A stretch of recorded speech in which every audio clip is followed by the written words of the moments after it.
მოგესალმებით, ჩვენ ვაგრძელებთ საჯარო სხდომის ფორმატში მუშაობას და დღეს სხდომას, როგორც წინა რამდენიმე დღეს, დაესწრებიან საქართველოს პარლამენტის სტაჟიორები, რომლებსაც მივესალმები. ისინი სხვადასხვა პროფესიას ეუფლებიან საქართველოს სხვადასხვა უნივერსიტეტში და საქართველოს პარლამენტში სხვადასხვა კომიტეტში იღებენ გამოცდილებას.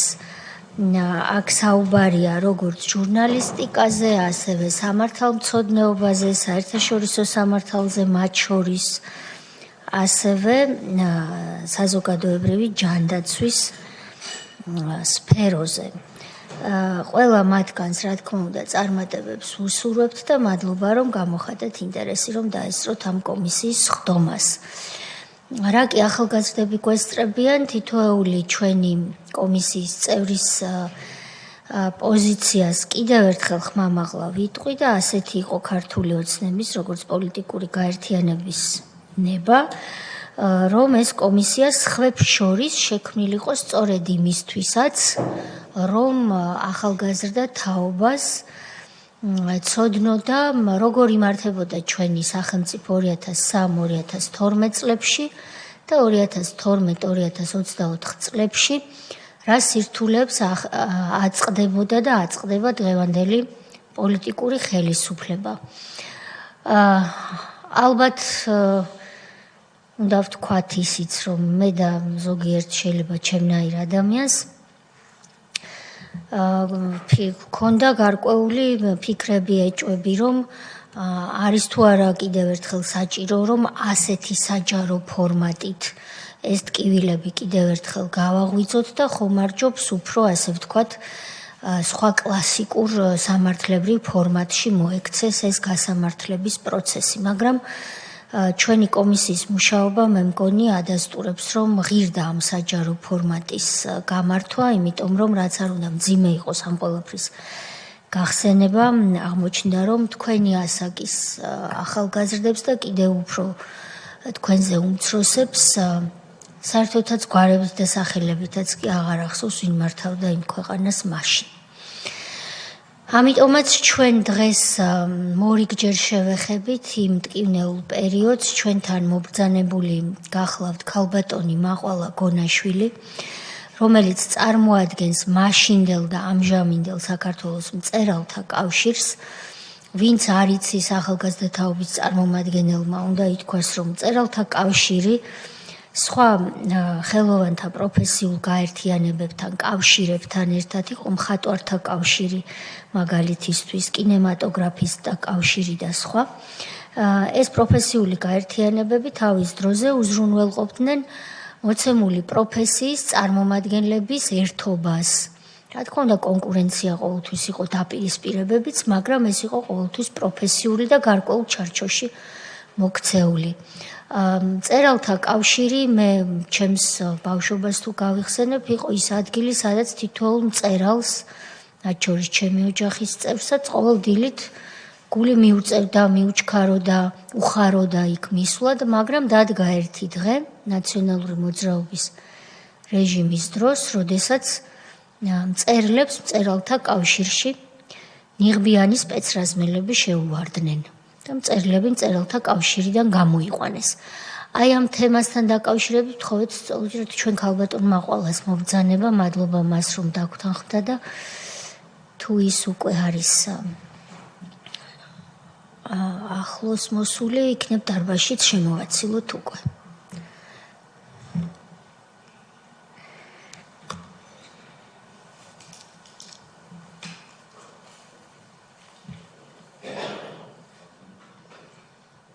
მოგესალმებით ქალბატონო მაყვალა, დაბრძანდით. გვიხარია თქვენი დანახვა და ნახვა, დაბრძანდით თუ შეიძლება, როგორ ბრძანდებით? ქალბატონო მაყვალა, ჩვენ პირველ რიგში დავიწყოთ პროცედურით, სულ რამდენიმე წამს წაგვართმევს ეს. გაფრთხილება უნდა გაკეთდეს ასეთია წესი, რომ ამ კომისიის წინაშე გამოცხადება ჯერ ეს ერთი სავალდებულოა, ზოგიერთმა ეს ვერ გაიგო, ამიტომ უწევთ პროკურატურაში სიარული და ალბათ გამოიწერენ სასჯელსაც, ვნახოთ როგორი იქნება მოსამართლის გადაწყვეტილება, ეს ჯერ ვარაუდების დონეზეა, მაგრამ თქვენ შემთხვევაში ეს შესრულდა და მადლობა მინდა გადაგიხადოთ, რომ კომისიის გადაწყვეტილება შეასრულეთ და მობრძანდით. დიდი მადლობა. მეორე ნაწილი გაფრთხილების გახლავთ ის, რომ კომისიის წინაშე გამოცხადებული ყველა პირი აწერს ხელს იმ გაფრთხილების ტექსტს, რომელიც თქვენს წინ არის წარმოდგენილი და ალბათ სამდივნოსთან ერთად უკვე გაეცანით. ეს გაფრთხილება გულისხმობს იმას, რომ კითხვებზე უარი, პასუხის გაცემაზე უარი, ან პასუხისთვის თავის არიდება, ან კიდევ განზრახს რო ახსნა განმარტება, ანუ მცდარი ფაქტების განზრახს წარმოდგენა სისხლის სამართლის წესით ისჯება. ეს რომ გავაკეთეთ ჩვენ გაფრთხილება, გთხოვთ ამის დასტურად ხელი მოაწეროთ დოკუმენტს და შევუდგებით მუშაობას.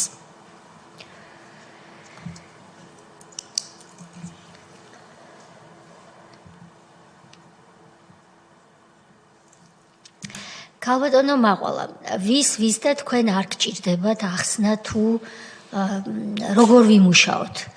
ვინაიდან ქრონოლოგიურად, ლოგიკურად აღწერო ფაქტები ეს თქვენი პროფესიაა და ისე მიიტანო მსმენელამდე, რომ გასაგები იყოს მისთვის, ესეც თქვენი პროფესია და ამ მიმართულებაში თქვენ ერთ-ერთი სახელოვანი წარმომადგენელი ბრძანდებით. ამიტომაც თავისუფალი თხრობის რეჟიმში 10-15 წუთის განმავლობაში იქნებ პირველ რიგში ჩვენს ახალგაზრდა თაობას და არა მხოლოდ მათ მოახსენოთ, როგორ განვითარდა მოვლენები ნაციონალური მოძრაობის რეჟიმის დროს საქართველოს მწერალთა კავშირის გარშემო. აქ არ იგულისხმება მხოლოდ შენობა, აქ იგულისხმება ინფრასტრუქტურასთან ერთად თვითონ პროფესიული გაერთიანება, რომელსაც ჰქონდა თავისი ისტორიული ადგილი, ფუძე, კერა, საიდანაც მოხდა მათი გამოდევნა. აი ამ მოვლენებთან დაკავშირებით ქრონოლოგიურად, გვარებით, სახელებით, ფაქტებით, რასაც თქვენ შეესწარით და რისი მოწმეც იყავით, რომ მოუყვეთ ჩვენს კომისიას და საზოგადოებას, რომელიც პირდაპირ ეთერში უსმენს ამ ყოველიას. გთხოვთ. დიდი მადლობა. დავიწყებ იმით, რომ რადგან თქვენ ახსენეთ ახალგაზრდები და ჩემთვისაც უპირველესი მაინც ახალგაზრდები და მათი რწმენა და მათი სწორად ხედვა არის, სწორი ხედვა, დავიწყებ იმით, რომ ძალიან ხშირად, როცა მე ახალგაზრდებს უამბობ იმ უმძიმეს წლებზე, რაც ვარდებით მოსულმა ხელისუფლებამ მხოლოდ ეკლებიღა დატოვა, ვეუბნები ხოლმე, რომ ხშირად ავობენ, მაინც კომუნისტური გადმონაშთი იყო მწერალთა კავშირზე და მე პირველი რასაც ვეუბნები, რადგან მათ კარგად იციან ექვთიმე თაყაიშვილის ფასი და ღირსება, ვამბობ, რომ მწერალთა კავშირი შეიქმნა 1916 წელს ექვთიმე თაყაიშვილის პროექტით. ექვთიმე ბრძანებდა, რომ საჭიროა შეიქმნას მწერალთა კავშირი, რათა წინა წარუძღვეს ერსა. და 1917 წელს უკვე ეს დამტკიცდა და მისი დამფუძნებლები იყვნენ ისეთი დიდი ქართველები, როგორიც იყო მიხეილ ჯავახიშვილი, ტიციან ტაბიძე, გალაქტიონ ტაბიძე, პაოლოიაშვილი და პირველი თავმჯდომარე იყო კოტე მაყაშვილი, გმირი მაყაშვილის მამა. საოცრად ეროვნული ადამიანების კრებული იყო ეს. ამას იმიტომ ვამბობ, რომ იცოდნენ, რომ ჯერ ერთი ისედაც იმ პერიოდშიც, რასაც ერქვა საშინელი კომუნისტური ეპოქა, მაშინაც ქართველმა მწერლებმა არ დაივიწყეს მისია წინ წარუძღდნენ ერს.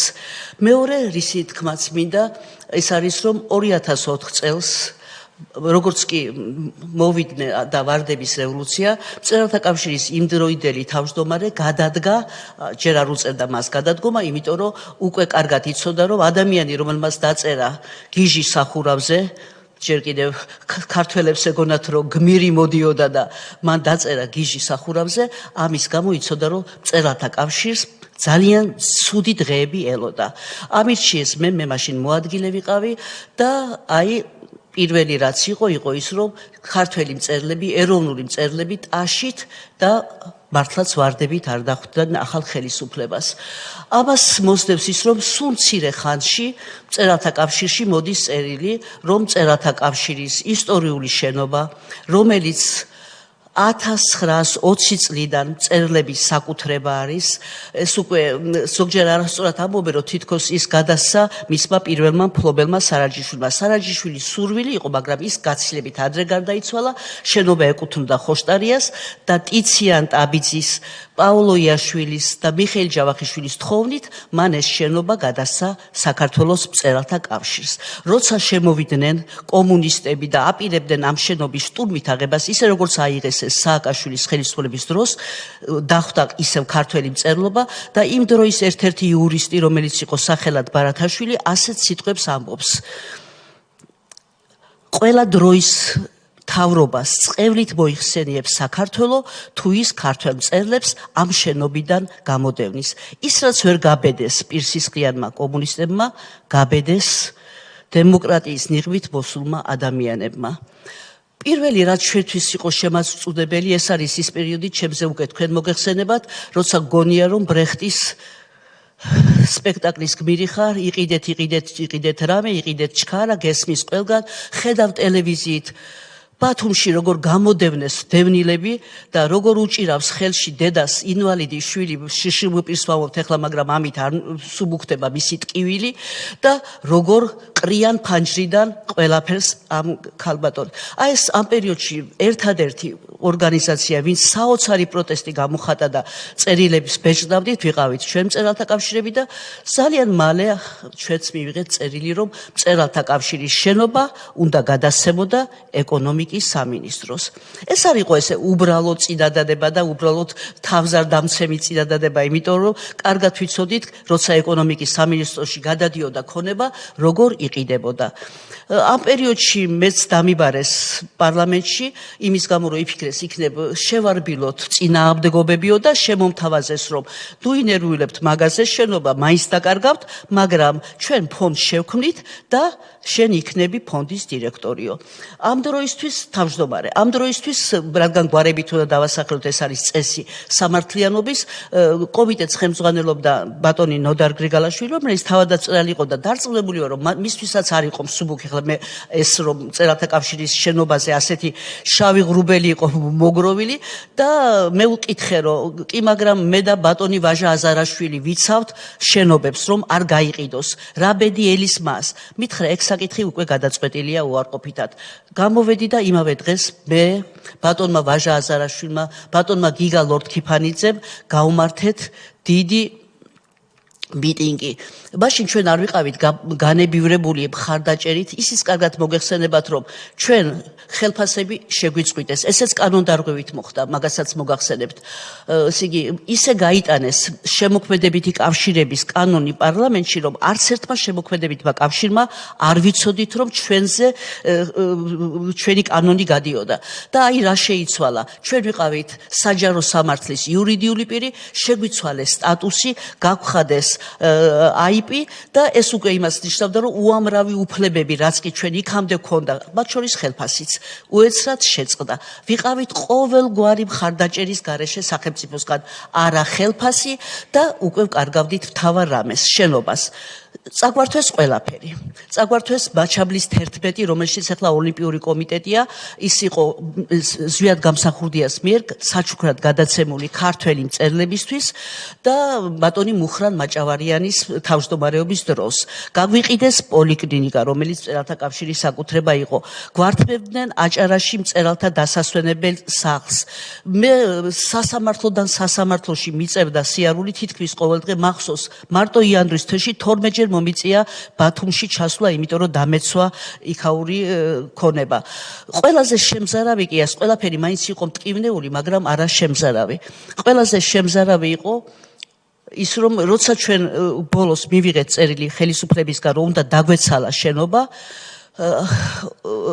ისევ შევიტანეთ სარჩელი, რომ ვფიქრობდით, როცა წარმოებაში არის საქმე, ვიცით, რომ ამდენი მაინც ვიცით, რომ არ შეიძლება მაშინ რაიმის აღსრულება. და სადამ ამ წერილს შევიტანდით, მწერალთა კავშირში ღამეს ვათენდით ქართველი მწერლები და ჩვენთან ერთად მე მაცულებს მინდა მადლობა გადაუხადო, სასულიერო პირები, მეუფე თადეოზი, ბატონი რეზო ჩხეიძე, ბატონი გივი თოიძე, მთელი საქართველოს რჩეული შვილები ჩვენთან ერთად ღამეებს ათენებდნენ ეს მოხუცი ადამიანები და პირველად როცა ჩვენ გვითხრეს რომ საქმე წარმოებაში არის წასულიო, პირველად დავტოვეთ შენობა ღამით და იმ ღამეს ვითომ ბედნიერმა დავიცინე. მაგრამ ღამის 4 საათზე 2007 წლის 21 აგვისტოს მირეკავენ რომ შენობა გატეხესო. მე ვიფიქრე რომ ალბათ ქურდებმა ვერ წარმოვიდგენდი რომ იმ მაშინაც კი ვერ წარმოვიდგენდი რომ ყველაფერი ვიცოდი ვინ იყვნენ, მაგრამ თუ ამდენს გაბედავდნენ. და სასწრაფოდ მივედი და დაურეკე ადვოკატსაც. მე შემეშინდა რომ რამე არ დამაბრალონ მეთქი რომ ანუ რამე რომ გაეტანათ, მე პირიქით არ შემოებრუნებიათ ჩვენ საწინააღმდეგო და არ ეთქვათ რომ მწერალთა კავშირში ნივთები დაკარგულია. ამიტომ ძალიან მინდოდა რომ ადვოკატთან ერთად გადამებარებინა თუნდაც ეს ქონება სადამ რაიმეს გონზე მოვიდოდით. მითხრეს რომ არაფრის უფლება არ მქონდა გარდა იმისა რომ ჩემი წიგნები გამომეტანა ჩემი კაბინეტიდან. და მე ამაზე მძიმე ღამე არ მინახია. 2007 წლის ღამეა, მაჩაბელი მთლიანად გადაკეტილია ნიღბიანი ადამიანებით, მაჩაბლის პირველიდან 14-მდე არავის სახე არ უჩანს, ღამის 4 საათია და სიბნელეში შევდივარ მწერალთა კავშირის შენობაში. და გალაქტიონ არ ვიცი რატომ ხო შეიძლებოდა ისე გადაებარებიათ ეს ქონება. გალაქტიონის სურათი ეგდო კიბეზე და ღვთისმშობელი. ეს ორი, არ ვიცი, ეს თითქოს სპეციალურად დამახვედრეს და ზედ ფეხებით გადიოდნენ და გამოდიოდნენ. და შევედი ჩემს კაბინეტში და მესმის საშინელი ხმები პირველი სართულიდან ჩავირბინეთ, ჩემი წიგნების დარდი ნაკლებად მქონდა და ვხედავ ფანჯრიდან იყრება ყველაფერი, რაც კი შეიძლება გადაიყაროს ნივთები. და მე შევეხვეწე, რომ თან უხსნი ამათ. სახეს რო ვერ ხედავ ადამიანის ძალიან ძნელია მას რამე აუხსნა. გეჩვენება რომ კედელს სერცს აყრი და ვეუბნები რომ იცით აი აქ კონსტანტინე გამსახურდია იჯდა, ამ სკამს არ შეეხოთ, ამას არ შეეხოთ, აი ესე ვაფრთხილებ და პასუხი არ არის. მე უკვე და ეტყობა მაინც იცოდნენ მათაც რა უნდა გადაეგდოთ, უფრო თანამედროვე ნივთებს ყრიდნენ, რომელიც მერე წაიღეს ვანის ქუჩაზე და იქ სადაც თურმე 27 წელში აპატიმრებდნენ ნივთებს 27 წლის დასჯილი ადამიანების და სხვა ნივთები დალუქეს და მე როცა ავედი ოთახში მაშინ პირველად გავიგე რას ნიშნავს გავშრი. იმიტომ რომ უცებ ვგრძნობ რომ ვერ ვლაპარაკობ. და დღემდე გამყვა ამის შიში, როცა გამოვდივარ სადმე, სულ ვფიქრობ, რომ წყალი თუ არის ნეტა იქ. თურმე დამემართა დიაბეტი, მას მერე დიაბეტი მაქვს. და ვთხოვე ერთ-ერთ ნიღბოსას, რომ წყალი ვანიშნებ და უცებ მოიგლიჯა მან ნიღაბი. 20 წლამდე ბიჭი იქნებოდა და გამიკვირდა რომ სახით შემომხედა და წყალი რომ მომაწოდა უთხარი რომ შვილო მეთქი ნივთები ჩამატანიე და მიპასუხა რომ მეო გუშინ ბიჭი შემეძინაო მეო დღეიდან მივდივარო სამსახურიდან იმიტომ რომ მე ვერ ვეტყვი ჩემ შვილსო რომ მე მწერალთა კავშირის დარბევაში მივიღე მონაწილეობაო მათ შორისაც რა თქმა უნდა იყვნენ ღირსეულები და აი მეორე დღე გათენდა უკვე მთელმა თბილისმა გაიგო ეს და ისმის პოლიციამ რკინის ღობე შემოარტყა მწერალთა კავშირს ისმის საშინელი ხმები ადამიანების მანქურთებო ეძახიან პოლიციას და მე პირველი რაც მოვიფიქრე გავიქეცი ყვავილების გამყიდველებთან და ჩვენ ახლა თანხა დიდი არაფერი ქონდა, ამიტომ ვთხოვე რომ ძველი ვარდები თუ გაქვთ დამჭყდარი ვარდები მომეცით, მე უნდა მწერალთა კავშირი შემოვღობო ყვავილებით, ვარდებით და მეკითხები რა გინდა ძველი ვარდები, აუხსენი რომ ესეთი ამბავი მოხდა. და აი ამ ქალებმა რომლებიც ცხოვრობდნენ მხოლოდ ამ ყვავილების გაყიდვით, უეცრად მოიტანეს მაკრატლები. ყველა მოაჭრა თავი ახალ ვარდებს და ეკლების უშველებელი თაიგული გამომატანეს და ასე შემოღობეთ მწერალთა კავშირი და ვთქვი რომ ეს იყო ჩვენი აქცია რომ ვარდების რევოლუციიდან მხოლოდ ეს ეკლebიღა დარჩა. მე მინდა წაგიკითხოთ იმ დროის დიდი ქართველების ჩემი უფროსი მეგობრების წერილები, პატარა ნაწყვეტები თუ რას წერდა თითოეული მათგანი. ბატონი ჭაბუ ამირეჯები უკვე ისე იყო რომ ვერ მოდიოდა ჩვენთან მიტინგებზე, ამიტომ წერილებს ყოველ დღე მიგზავნი და ხელნაწერი მაქვს მისი და ასეთ რამეს წერდა. მაყვალა გენაცვალე, მოგეხსენება ცხოვრება, ბრძოლაა და ქვეყანაზე ცუდი კაცები ჭარბობენ. ეგენი არ გაახარო შვილო. ათონის მონასტრის ფილაქანზე ამოტვიფრული იდექი კვიდრად და ურყევად. ჭაბუა ამირეჯიბი. ასევე ბატონი ჭაბუა გაზეთში წერდა. ბნელეთის მოციქულებო, ქართულ ლიტერატურას ვერც თქვენმა წინაპრებმა მოჭამეს ფეხები და ვერც თქვენ მოერევით ქართველიერის სულიერების სახლს. ჭკუით იყავით, ჭკუით. ყველა ქართველისათვის უსაყვარლესი ჩემი უფროსი მეგობარი წერდა ასეთ ამას ლადომრელაშვილი. მე დამიწვია თქვენი სამართალი. ისეთი სამართალი, რომელიც ნადირთა სამართალს უტოლდება. თუ ნაღდი ეროვნული მწერალი ქვია, ამგვარ ბოროტებას სიკვდილის შიშითაც არ გაუყუჩდები. გურამ დოჩანაშვილის სიტყვებიც მინდა წაგიკითხოთ. დღეს საქართველოში ადამიანები პოლიტიკურ ცხოველებად იქცნენ. რამდენად კარგი პოლიტიკოსები გვყავს, ძალიან ძნელი სათქმელია. პოლიტიკური სარბიელი რომ ცხოველთა შერკინებას დაემსგავსა, ეს ცხადია. ახლა სწორედ ცხოველური ინსტინქტები დაგლიჯეს საქართველო. ეროვნულობის აღმოფხვრის, კულტურის ღრმა ფესვების განადგურებით იწყებენ ამას. როგორ შეიძლება მწერალთა კავშირის ტაძარი გაყიდო, ან გააჩუქო, ან წაართვა? ეს არის თითოეული მოქალაქის შემოქმედის საკუთრება, ჩვენი დიდი მამების დანატოვარი. ბატონი რეზო ჭეიშვილი წერს, დღეს რაც ხდება აღმაშფოთებელია. მე ვეწინააღმდეგები ხელისუფლების აღებულ კურსს. საქართველოს მწერალთა სახლი იპოდრომი ხომ არ გონიათ მათ? თუ ეს ხელისუფლება გონს არ მოვა, სწორედ ამ შენობაში გაეთხრებათ სამარე. შემდეგ სასამართლო პროცესები გრძელდებოდა დაუსრულებლად. იქამდე სადამ ამ შენობას წაგვართვებდი და ჯერ კიდე მე შენობაში ვიჯექი, პროკურატურა შემოიყვანეს, ვითომ რაღაცის შემოწმება უნდათ, 6 თვე იჯდა პროკურატურა. ესეც იყო ჩვენზე ზერწოლის ერთ-ერთი ხერხი და როცა წავიდნენ, ჩემი ტელეფონი უცებ გამოირთო. ვერ მივხვდი რა ხდებოდა. იქ სადაც პროკურატურა იჯდა, ისმინებოდა ჩემი ყველა საუბარი და მხოლოდ იმ ოთახში მუშაობდა ჩემი ტელეფონი, ჩემი ზარი იყო გადაყვანილი იქ. სასამართლო პროცესებს ესწრებოდა ბატონი ჯანსუღ ჩარკვიანი, ოტია იოსელიანი, ანა კალანდაძე. ანა კალანდაძე იყო საოცრად გულუბრყვილო, კარგი გაგებით და ყველა სასამართლო პროცესის მერე ბედნიერი გადამეხვეოდა. ხომ გავიმარჯვეთ, მაყვალა მეკითხებოდა, მე მეღიმებოდა და ვეუბნებოდი, არა, უბრალოდ ეს ჩვენი გამოსვლები იყო ასეთი. აი ეს დღეები, რაც ჩვენ გადავიტანეთ, რაც ჩვენ ვნახეთ, წლები გრძელდებოდა ასეთი შეურაცხყოფელი დამოკიდებულება, მაგალითად ვაჟა-ფშაველას იუბილეზეც კი არ მოგცეს მწერლებს სიტყვა, თვითონ ვაჟა-ფშაველაზე ჩასული მწერლები ვართ, ველოდებით რომ აქ მაინც ის რაც ჩვენი წინაპარია, სიტყვის უფლება მაინც გვექნება, მაგრამ თქვენც არ მომიკვდეთ. ბოლო წუთამდე ყველა გამოვიდა მთავრობის წარმომადგენლები, გამოვიდნენ ბიზნესმენები, გამოვიდნენ მომღერლები, ბოლოს ისიც კი იმღერეს, ხინკალო უნდა შაკკლაპოვო და მე ვდგევარ ჩემი საჩუქრით, რომ მინდა ტარიელ ხალხელაურს გადავცე ვაჟა-ფშაველას პრემია და უფლება არ მომცეს, რომ მეთქვა ორიო სიტყვა. ისიც მახსოვს, როგორ ავიჭერი სცენაზე, ისიც მახსოვს, როგორ გამახსენდა უცებ ვაჟა-ფშაველას სიტყვები. რა საწოდავიერი ვართ ქართველები, წავა ქართველი ზოგიერთი უცხოეთში, ისწავლის ორ სიტყვას ინგლისურად და როცა დაბრუნდება, რუსულად და როცა დაბრუნდება, პირველი რასაც ებრძვის, ეს არის ქართული ხელოვნება და ეს არის ვეფხისტყაოსანი. და მერე ვაჟა წერდა, რომ ამ ადამიანებსო პატარა თხები ქვიათო და რქებსო იქ წაიმტვერებენ, სადაც ქართული მწერლობაო. მე ეს თქვი სიტყვაში და ვთქვი, დღეს თქვენ რუსულის ნაცვლად ინგლისური ისწავლეთ კარგად, მაგრამ ზნევერ შეიცვალეთ, რაც თხებს ხონდათ, იმიტომ რომ სწორედ აქ, რასაც ქვია ქართული მწერლობა, წაიტეხთ კისერს. ვინ გაპატიებდა ამას იმ დროისთვის?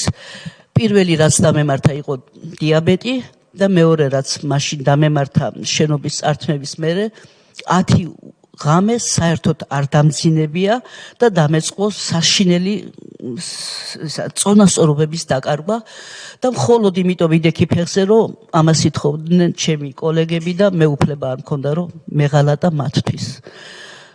რა ვიცი, აი ეს რაც მე მახსოვს და რაც ჩემთვის დღესაც ძალიან ძიმე გასახსენებელია. მით უფრო დიდი მადლობა ქალბატონო მაყვალა, რომ ამ ყველაფერს კომისიის წინაშე იხსენებთ, რომ მტკივნეულია.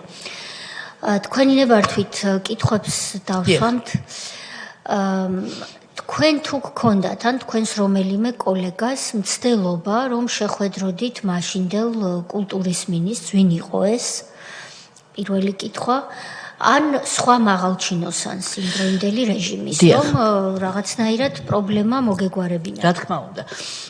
ჩვენ თითქმის ყოველ, იმიტომ რომ ახალი მოსულები იყვნენ ისინიც და მე და ჩემი მოადგილებიც, ბატონი რევაზ მიშველაძე, რომელიც თავგანწირვით იბრძოდა სამართლიანობისთვის, ბატონი რეზო ჭეიშვილი და სხვები, მთელი ქართული მწერლობა, თითქმის ყოველდღე ვიდექით კულტურის სამინისტროს კართან და მახსოვს ერთხელ გოკამ პირად საუბარში თქვა გაბაშვილმა, ბატონო გოკა გაბაშვილმა, რომ ჩვენ ჩამორჩებით დროს, რადგან ვართ ფაშისტური ორგანიზაცია და სიტყვა ფაშიზმი ჩემთვის ისეთი მძიმე სიტყვაა დღემდე და უკითხე რას ნიშნავს მეთქი და თქვენო ვერ გრძნობთო თანამედროვეების ნიავსო, თქვენო ზედმეტად გიყვართ სამშობლო, გადაჭარბებული სიყვარული გაქვთ სამშობლოსიო.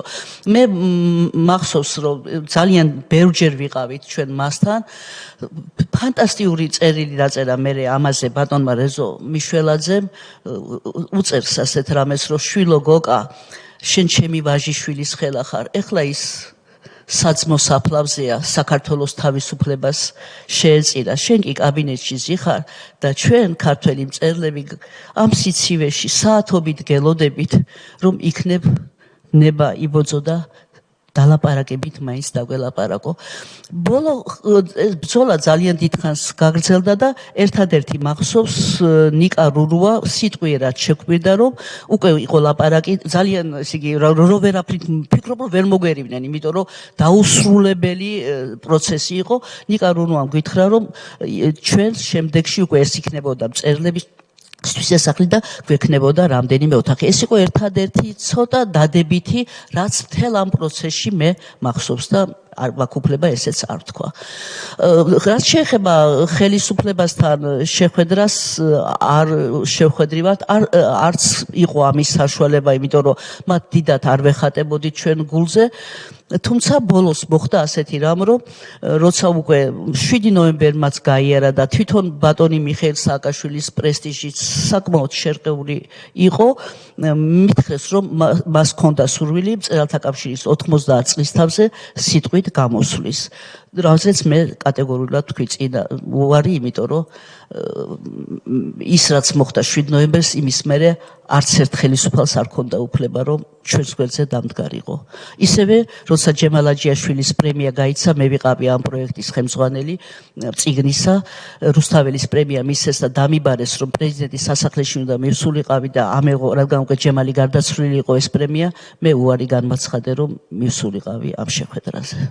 უკვე არავით არის სურვილი არ მქონდა, თუნდაც ეს ძალიან მძიმედ ფასად დამჯდომოდა. შესაბამისად, თქვენ ორ სხვადასხვა დროის კულტურის მინისტრთან, ბატონ გიორგი გოგა გაბაშვილთან და ნიკა რურუასთან ჰქონდათ გარკვეული კონტაქტები. ასევე მქონდა ვაშაძე, ხომ? დიახ. მინისტრი როცა იყო, გრიგოლ ვაშაძე, მაგასაც გეტყვით, ბოლოს ეს იგი მთელი ამ პროცესების, ჩვენი შეხლა შემოხლის, დაუსრულებელი მიტინგების, მაშინ ხო ჩვენ მიტინგებს არავინ გადასცემდა, მაგრამ საქართველოს მაინც იცოდა რა დღეში ვიყავით.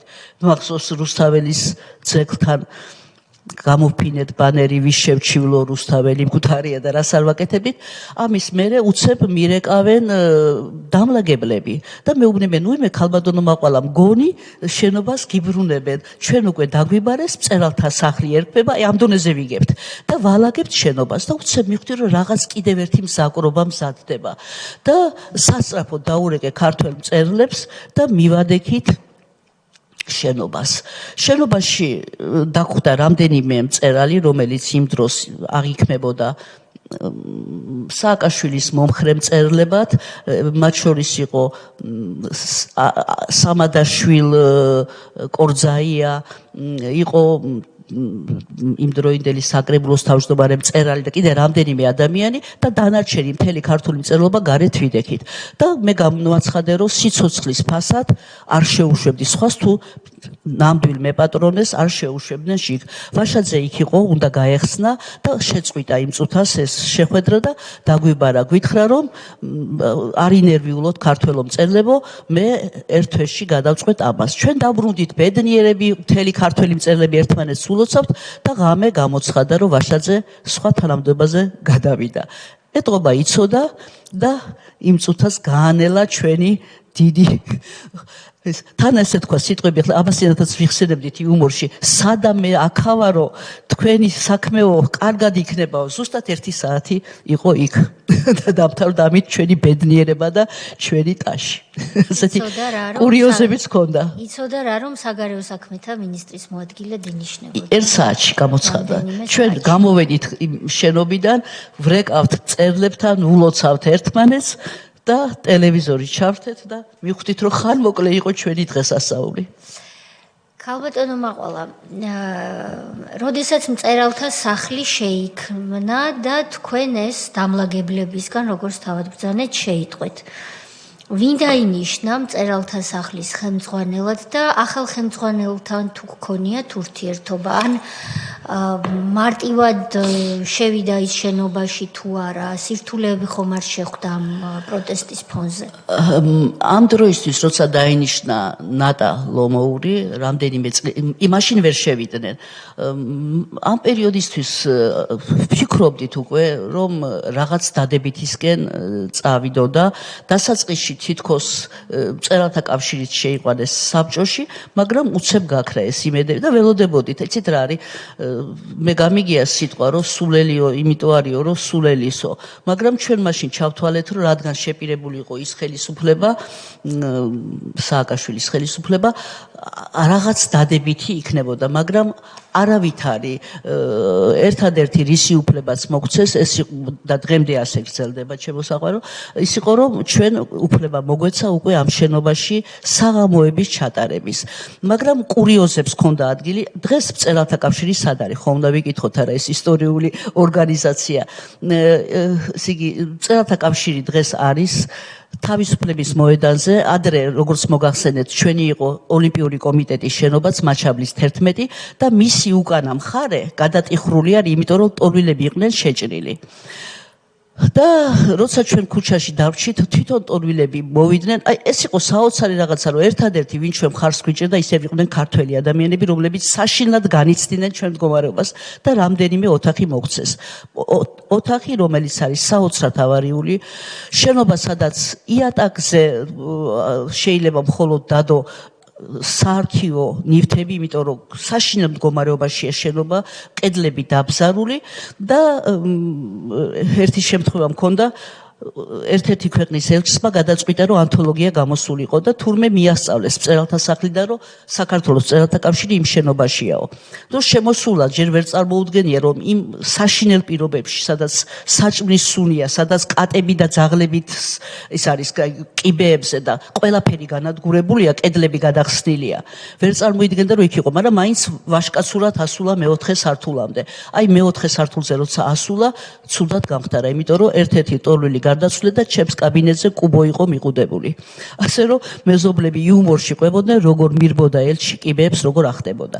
ასეთ პირობებში ვართ დღემდე და როცა ვინმე კი არა, ყველა ვინც ჩამოდის უცხოეთიდან, ეს არის პოსტსაბჭოური სივრცის თუ სხვა ორგანიზაციის ხელმძღვანელები, ისინი მაინც არა მწერალთა სახლის დირექტორთან, არამედ მოდიან კოლეგასთან. თუნდაც იმიტომ რომ ჩვენ წლების მანძილზე ვიყავით საერთაშორისო ორგანიზაციის სამი ზღვის აუზის მწერალთა ორგანიზაციის წევრები და როცა მოდიან ჩვენთან მე მცხვენია საქართველოს მოქალაქე ვარ და ჩემთვის უპირველესად არის პრესტიჟი ქვეყნის და მცხვენია რომ იმ შენობაში წავიყვანო. ამიტომ შემყავს მწერალთა კავშირში ვითომ ისე ვიქვართ, სადღაც კუთხეში დავждები ხოლმე და ვიწყებ საუბარს რომ როცა მემორანდუმი უნდა შეიქმნას მე იქ ხომ არა მაქვს არც კომპიუტერი რომ მოასწროს ჩემმა თანამშრომელმა ესე იგი სადღაც 9 კილომეტრამდე გაქცევა ამობეჭდა წერილის მემორანდუმის და მე ვიქცევ რაღაცებს უყვები ჩვენს ისტორიებს და შემდეგ ის ჩამოდის და მე ვატან მემორანდუმზე ხელმოწერილ წერილს ვითომ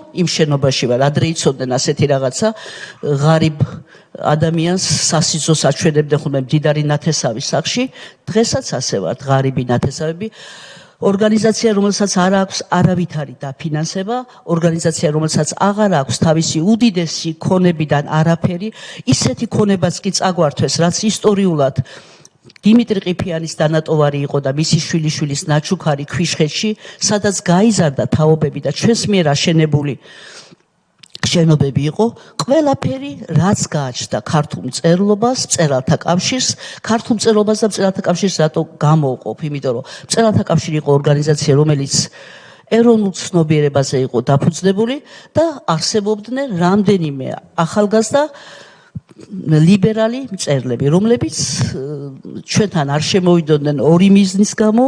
პირველი, იმიტომ რომ ისინი ფანტასტიკურად ფინანსდებოდნენ და მეორე, იმიტომ რომ მათთვის ღიმილის მომგვრელი იყო სიტყვა აღმაშენებელი, თამარ დედოფალი და დიდი ქართული მწერლობის ისტორია. ქალბატონო მაყვალა, ეროვნულ ცნობიერებას შეეხეთ თქვენ. რას ფიქრობთ სააკაშვილის რეჟიმის დროს? მიადგა თუ არა ზიანი იმას რისკენაც ამდენი საუკუნის მანძილზე?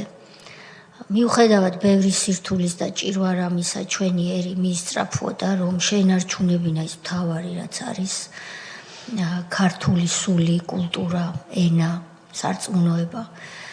და კულტურაში, რა თქმა უნდა, პირველ რიგში ერთ-ერთ პირველ ადგილას არის ქართული მწერლობა.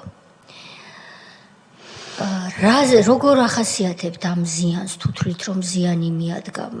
ხომ არ თვლით, რომ თქვენ ახსენეთ ნაწარმოები გიჟის ახურავზე და პროტესტი, რომელიც მწერლებს ჰქონდათ?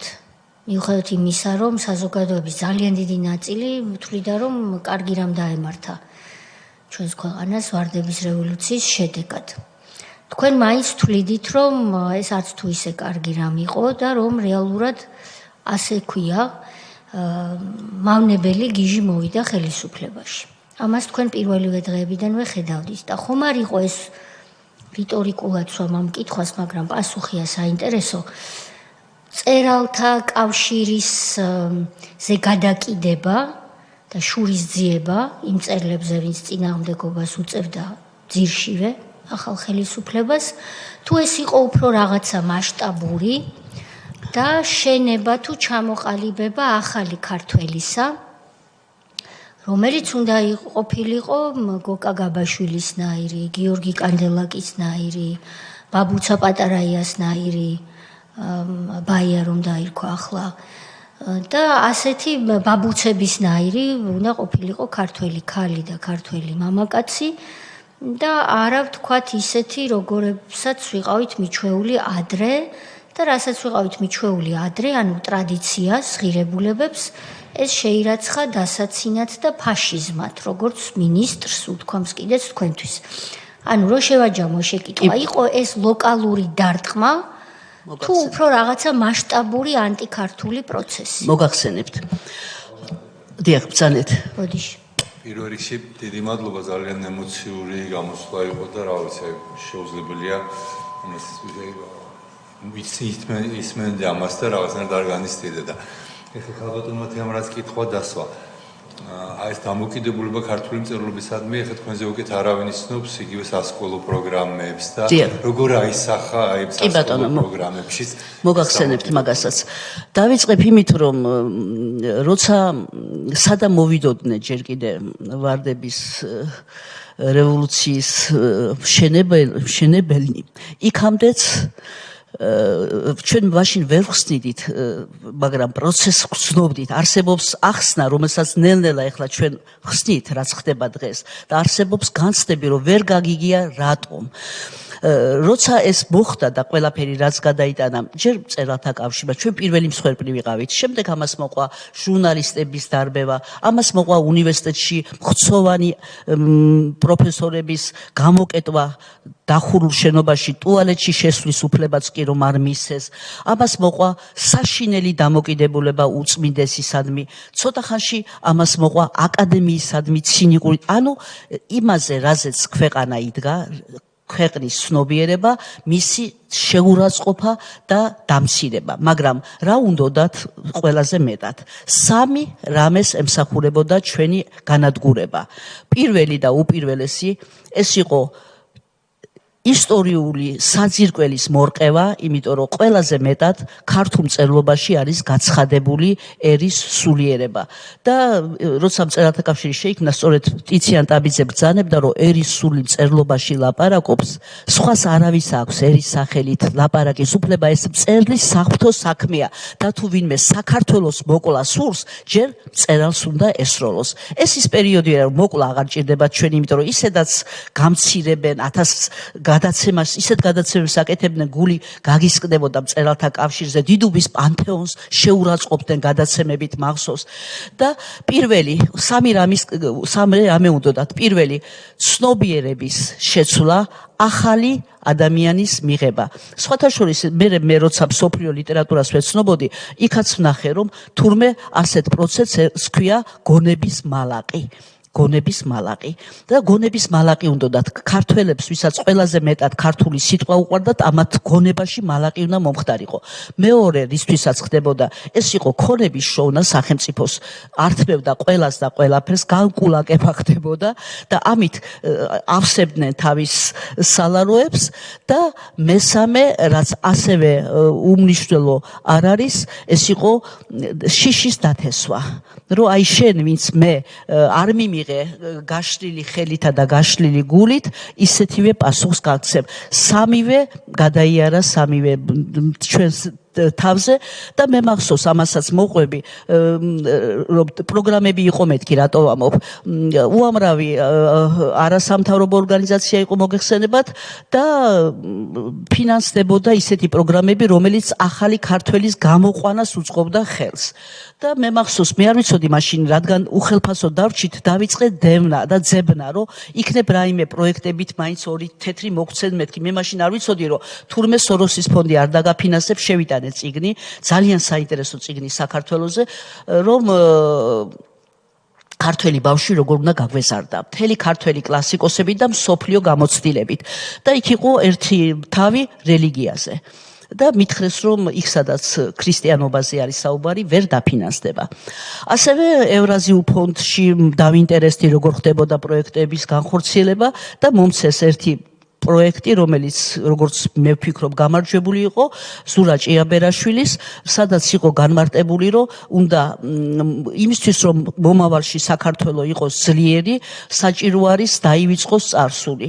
და ამისთვის საჭირო არის ყველაზე მეტად, ზედმეტად არ ჩაეჭიდოს წარსულის ფესვებს და ამისთვის საჭირო არის ისეთი ადამიანების მოძებნა, რომლებიც გახდებიან პოპულარულები, ტელევიზიები, წიგნებით, ამათ სჭირდებათ დაფინანსება და ამ დროს შერჩეული ყავდათ რამდენიმე პიროვნება, მე კარგად მახსოვს და დამამახსოვრდა განსაკუთრებით ლაშა ბუღაძე, იმიტომ რომ სწორედ მან წყინვალედ შეასრულა დავალება და უცხოური დაფინანსება და დაწერა თამარ მეფეზე შემზარავი ნაწარმოები და ცოტა ხანში ოქროს საუკუნე თუ არ მეშლება, სათაური მაპატიოს ავტორმა თუ მეშლება, სადაც იყო იმაზე საუბარი, როგორი ჩამორჩენილი ქვეყანაა საქართველო, როგორ უნდა მამაკაც მამაკაცთან დაქორწინება და ქალს ქალთან, როგორ მიდის ეს წყვილი უცხოეთში და შემდეგ რა ბედნიერები არიან, რომ მათ ბავშვი აიყვანეს და მე მახსოვს, შეხვედრა მქონდა საბერძნეთში ქართველებთან და აღშფოთებულები დამხვდნენ, ვიფიქრე რამე დავაშავე მეთქი და თურმე ლაშაზე იყვნენ აღშფოთებული, ჩამოსული იყო ეს წიგნებიო ვიყიდეთო და სახში საქართველოს მონატრებულმა ქართველებმა რომ მივიტანეთო და ვიფიქრეთ შვილებს წავაკითხებთო, გული გაგვისკდა ეს რომანი რომ ნახეთო. აი ეს და მე უკვე საქართველო ვერ ხვდებოდა, რატო იწერებოდა ისეთი წერილები, როგორიც არის ქართლის დედის შეურაცხყოფა, რატო ხდებოდა მაგალითად რომანებში სვანი ადამიანებზე უარყოფითი ნაწარმოები, სადაც ერეკლეს საღლიანმა კინაღამი ფაქტი მიიღო მახსოვს სუდ კონტექსტში მოხსენიებული. ეს ყველაფერი იყო ერთადერთი რამისთვის, რომ დარღვეული იყო ქართველი კაცის საუკუნოვანი ცნობიერება. ამიტომ მოხდა თქვენ სახელმძღვანელო მკითხეთ, ამიტომ მოხდა იგივე დედაენის სკოლებიდან ამოღება და მე მახსოვს, როცა უკვე თქვენი ხელისუფლების დროს მოხდა ის, რომ დედაენას მიეცა იაკობ გოგებაშვილს უფლება, რომ სკოლებში შესულიყო, როგორ გამოდიოდნენ და ამას დიქტატურად მიიჩნევდნენ ჩვენი ლიბერალები. ისიც მახსოვს, რომ ბატონი ოტია იოსელიანი ბოლო დღეები მე მაგ გადაღებული და ბატონი ოტია ასეთ რამეს მიყვება, რომ რას აკეთებენო კაცო ესენიო თლად გააბდლდნენო.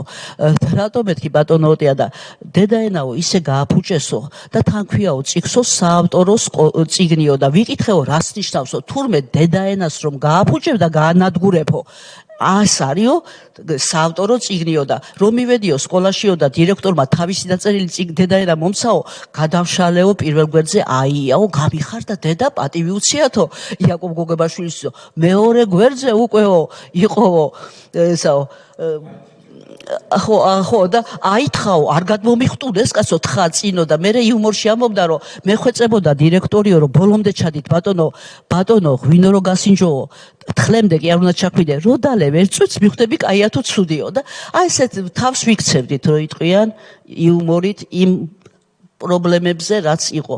პრობლემა იყო ისიც რომ დედაერი და სახელმწიფოდან ამოიღეს ისეთი პატრიოტული ლექსი, მე მიმაჩნია ერთ-ერთი ყველაზე მნიშვნელოვანი ბავშვისთვის სასწავლი ლექსი, როგორიც არის სადაც მშობილო არ გავსtildeარ და მის როლია ისა. ბევრი რამე შეიცვალა. სახელმწიფოში ისეთ ცუდად შექონდათ ლიტერატურა, რომ ზოგჯერ კარგი ნაწარმოებიც კი ცუდად აღიქმებოდა ბავშვებისთვის.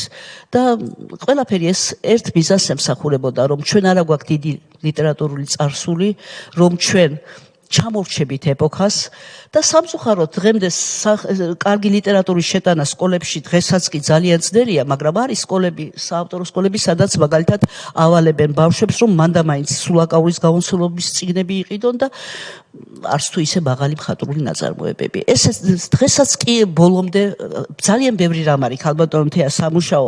მე არ ვამბობ, რომ მე შემიძლია ბევრი რამის გაკეთება, თქვათ ამ სფეროში, მაგრამ არიან ადამიანები, ვინც კარგად იციან და ალბათ ის რომ თქვენ ბოლო 2-3 წელი არის ამაზე მიდის საუბარი, რომ სკოლებში ძალიან მნიშვნელოვანი ცვლილებები უნდა მოხდეს, ფიქრობ, რომ მნიშვნელოვანი არის და მადლობელი ვიქნები თუ კი ამ ხაზით წავა სკოლებში სახელმწიფოების გადახარისხება. მე ბოლო კითხვა მექნება, თუმცა დავიტოვებ უფლებას, რომ კიდევ დაგიბრუნდეთ თუ კი კითხვა გამიჩნდება და შემდეგ წევრებს თქო კითხვები დასვან. როდესაც 2023 წლის ზაფხული იყო ქალბატონი ნატალო მოური, რომელიც რეალურად მას შემდეგ რაც ნაციონალური მოძრაობის რეჟიმმა დაგარბიათ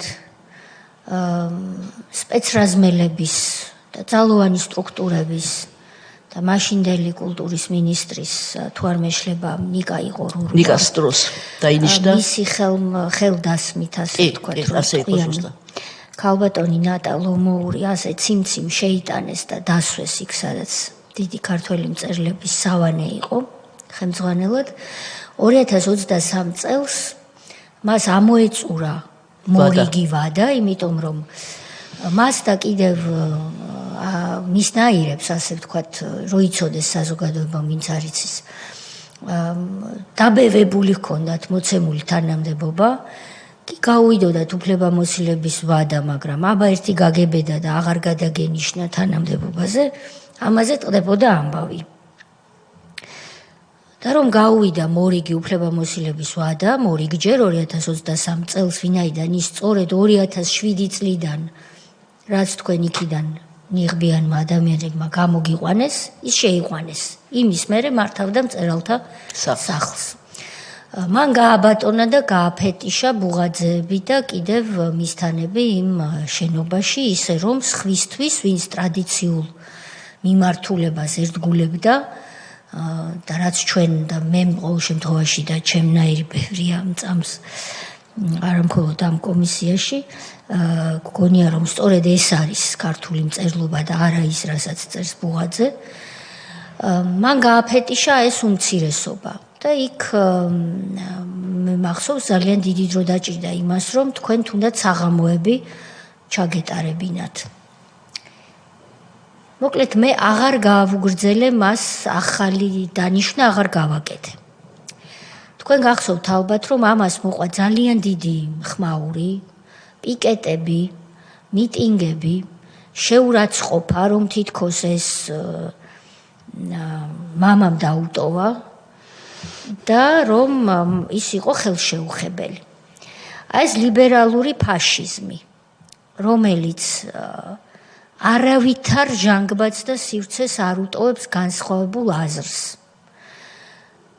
სხვისთვის არაფერი არ უნდა არსებობდეს, თუ ის არ არის იმ მიმდინარეობის ერთგული, რომელსაც თვითონ წარმოადგენენ. ეს 2023 წლის ვითარებას თქვენ უკვე დღევანდელი გადასახედიდან როგორ აფასებთ? ვინაიდან ჩვენი კომისია 2024 წლამდე პერიოდს მოიცავს ახლა უკვე, იმიტომ რომ გამიგრძელდა უფლებამოსილების ვადა. რასთან მქონდა საქმე? ანუ ადამიანმა იცის, რომ ის უკანონოდ არც თუ ისე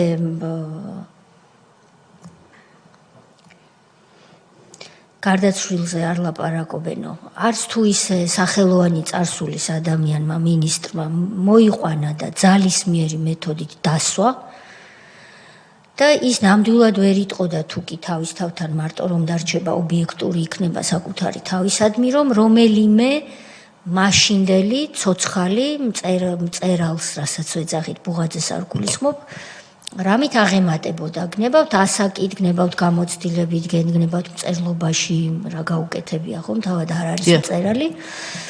მაინც შეირგო, ასე ვთქვათ, ამ ხელა თანამდებობა ამ პატარა ბავშვმა, ასე ვიტყვი, და შემდეგ ჩათვალა, რომ ეს არის ნაანდერძევი. მისთვის არავის არ უკადრებია, თუმცა ის ამასაც და კიდევ ბევრს იმსახურებდა, ჩემგან, როგორც მინისტრისგან, რომ მოხსნილიყო, გაგდებულიყო, გაძევებულიყო იქ, სადაც აღმოჩნდა უკანონოდ და აბსოლუტურად უღირს ვითარებაში. მე ეს არ გამიკეთებია. დაველოდე ამოეწურა ვადა და შემდეგ ჭყალებში თუ როგორც თვითონ იციან ხოლმე ეს ჟესტით შემოიტანეს ქართულ რეალობაში, გავუბედე და აღარ დავნიშნე თავიდან. ეს იყო, ესე ვთქვათ, დიდი ამბავი. ხმაური უბედურება, ლანძღვა გინება და მინისტრი გამოცხადდა როგორც არ ვიცი მე. ჩაგვრელი. ჩაგვრელი რბილი სიტყვა. პირსისხლიანი და ასე ვთქვათ, ხო. რასთან მქონდა საქმე? რა არის ეს საერთოდ? აი ჩვენ დასკვნაში ქალბატონ ნატასაც უნდა ქონდეს თავისი უთნილი ადგილი და არა მარტო სააკაშვილს და რა თქმა უნდა, მე პატარა ეპიზოდს მოგახსენებთ მაგაზეც. როცა ქალბატონი ქალბატონი ნატა ლომოური დაინიშნა, მე მახსოვს, რომ მე და ბატონმა რეზომ გადავწყვიტეთ, რომ ვიფიქრეთ, რომ ალბათ ახლა აღასრულებენ რაღაც იმას მაინც, რასაც შეგვირდნენ, რომ ორი ოთახი თუ არა სადმე კუთხეში შეგვიყვანენ და მე და ბატონი რეზო ერთადერთი მაგიდა გადაგვირჩა, რომ დაგვირბიეს ყველაფერი და იმ მაგიდით მივადექით და ერთი კომპიუტერით მწერალთა სახლს.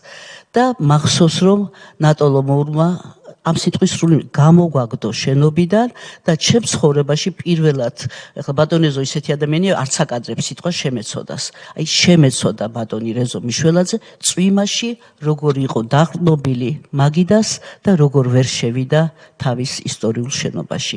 სულ მახსოვს ეს და ვფიქრობ, რომ ადრე თუ გვიან ნებისმიერ ამბავს მაინც სამართლიანობა ამთავრებს. ეს არის ჩემი დამოკიდებულება. იყო ინფორმაცია, რომ ქალბატონი ნატა ლომოურის მმართველობის დროს პირველივე დღეებში თუ კვირებში, პირველივე ეტაპზე დიდი ქართველი მწერლების ერის მამის მათ შორის პორტრეტები მოიხსნა კედლებიდან და გადაადგილდა.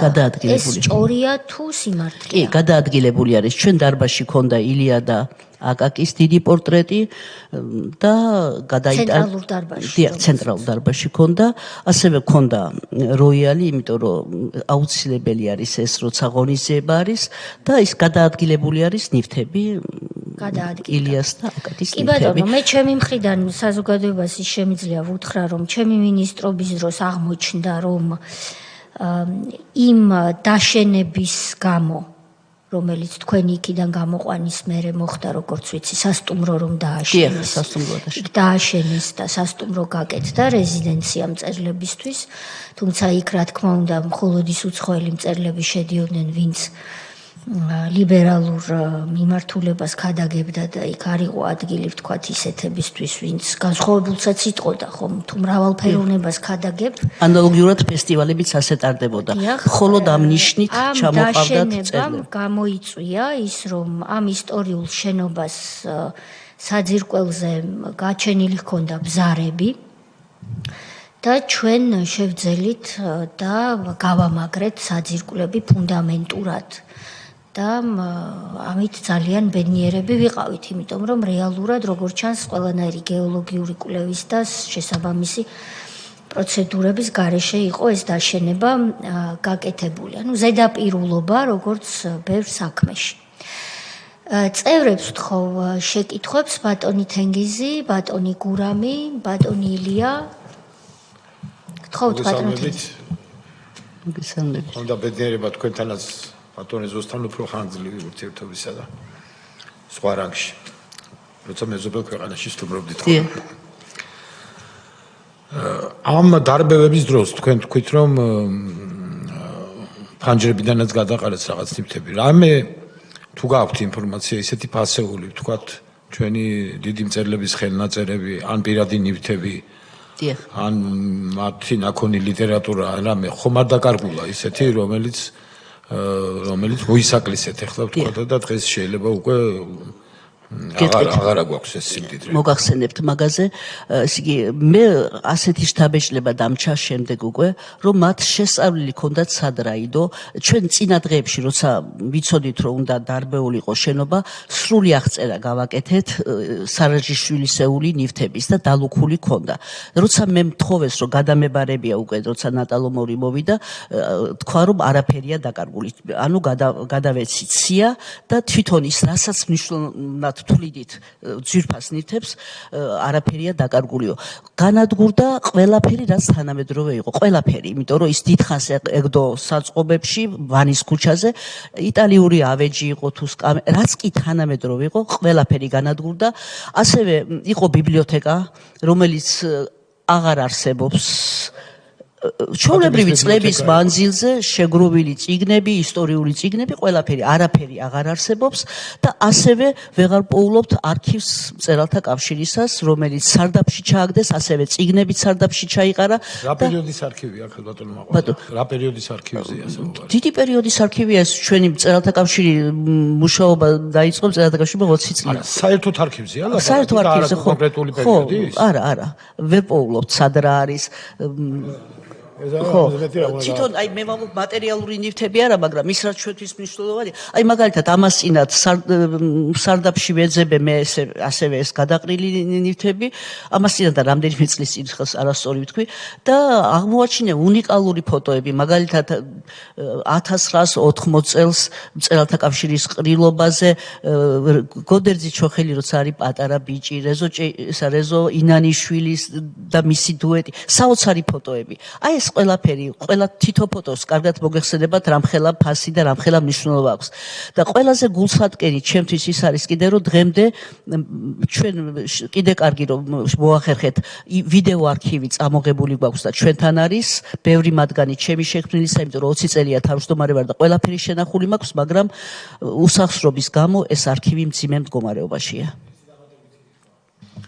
ეს არქივი რაც წარმოადგენს ამის დოკუმენტი თუ არსებობს, რაც დაიკარგა. ანუ რაც უნდა იყოს წესი და ეს იყო, გეტყვით რა იყო? ეს იყო სხვადასხვა ღონისძიებებისა და ყრილობების დროს გადაღებული ფოტომასალები, ეს იყო თითოეული მწერლის ბიოგრაფია, მათი განცხადებები, თქვათ გალაქტიონის განცხადება, გთხოვთ მიმიღოთ წერალთა კავშირი. მაგრამ ეს რამე აღწერილი გვაქვს? არა, არ არსებობს მაგის აღწერა. ეს იყო უბრალოდ დახარისხებული, ასევე ბიბლიოთეკა იყო, რომელიც აღარ არსებობს. არც ეს არა გვაქვს და არა გვაქვს ესენი. ეს ყველაფერი ანუ სრულად რა დაიკარგა არ ვიცი. არა, აი ეს არქივზე განსაკუთრებით წიგნებზე ამბობენ რომ არის სადღაც სარდაფში მე მგონი, მაგრამ არქივი აღარ არის.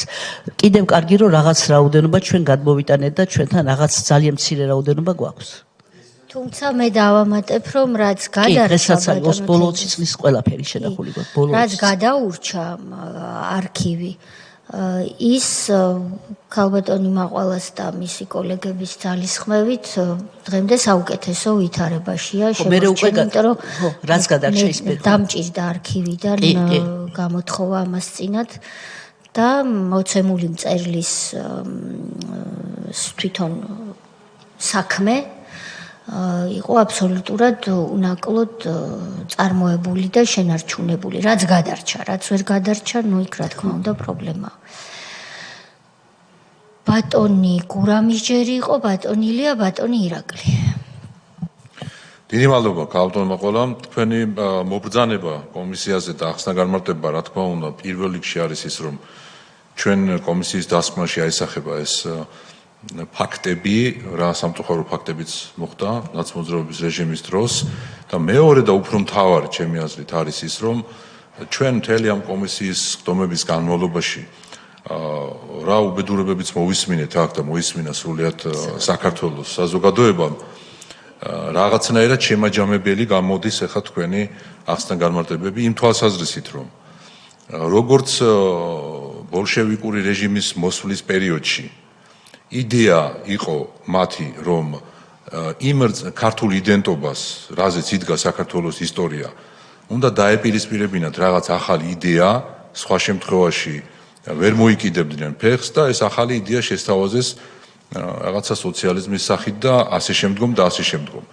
და ამას ვინ შეეწინააღმდეგებოდა, რა თქმა უნდა, იქ მიდიოდა მერე ტერორი და პირველ რიგში ამიტომაც იყო, რომ ინტელიგენცია, მწერლები და ხელოვანი ხალხი შეეწირა სწორედ ბოლშევიკურ რეჟიმთან ბრძოლას.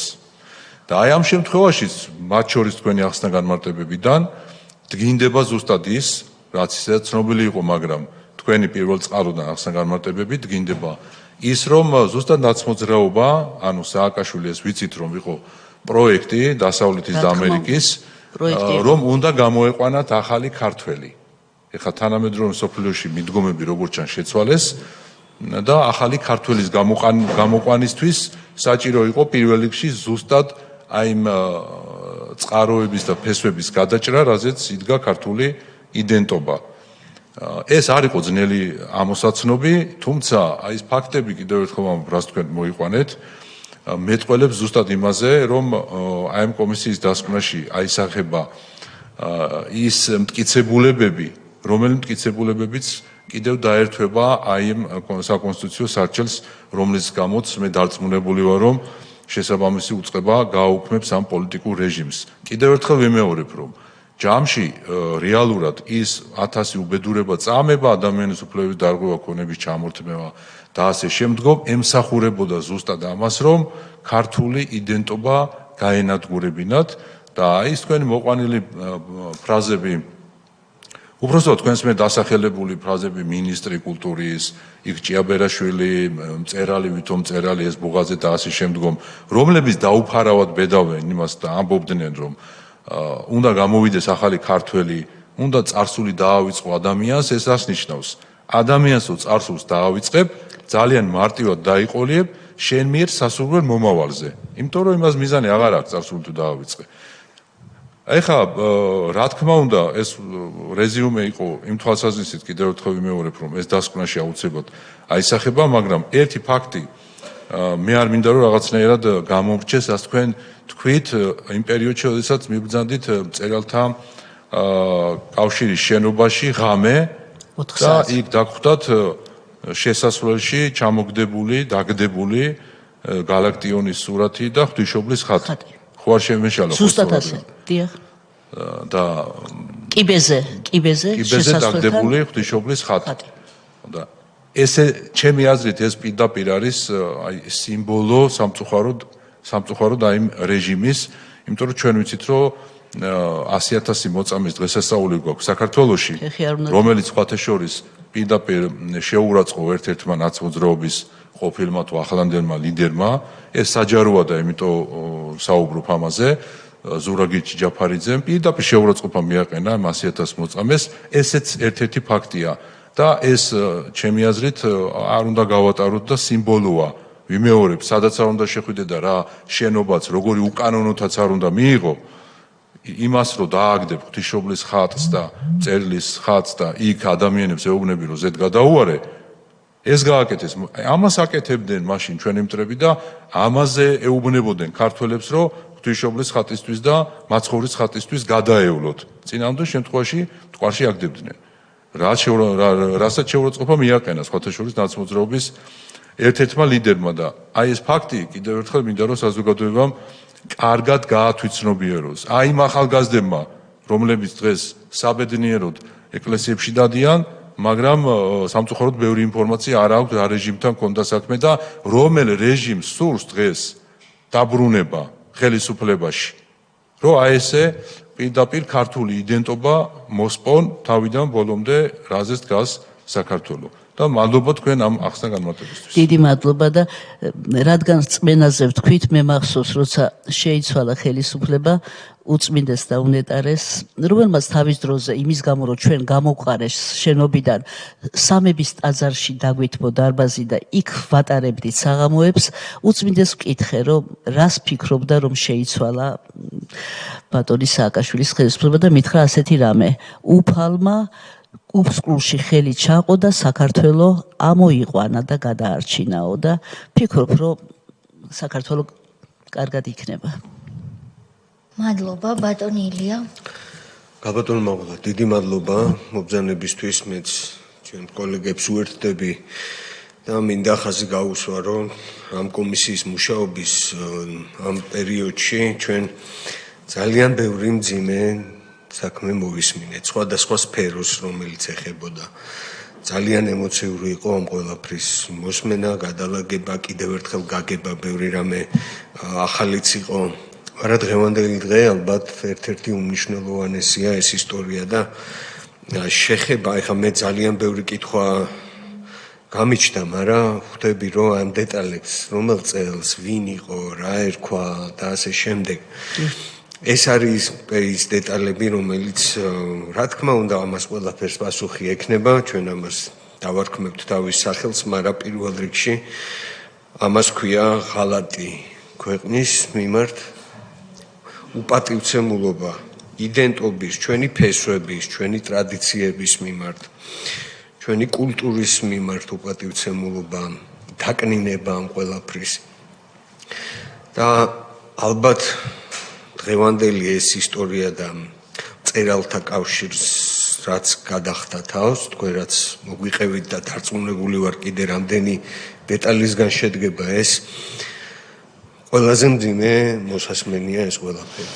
ზუსტად ამ კომისიის მუშაობაც ემსახურება იმას, რომ სახელი დავარქვათ ამ საქციელს და ხაზი გაესვას და წერტილი დაესვას, მომავალი თაობა იცოდეს და გაუფრთხილდეს, რომ ეს არის ერთ-ერთი უმნიშვნელოვანესი ჩვენი ქვეყნის ისტორიისთვის, ჩვენი მომავლისთვის.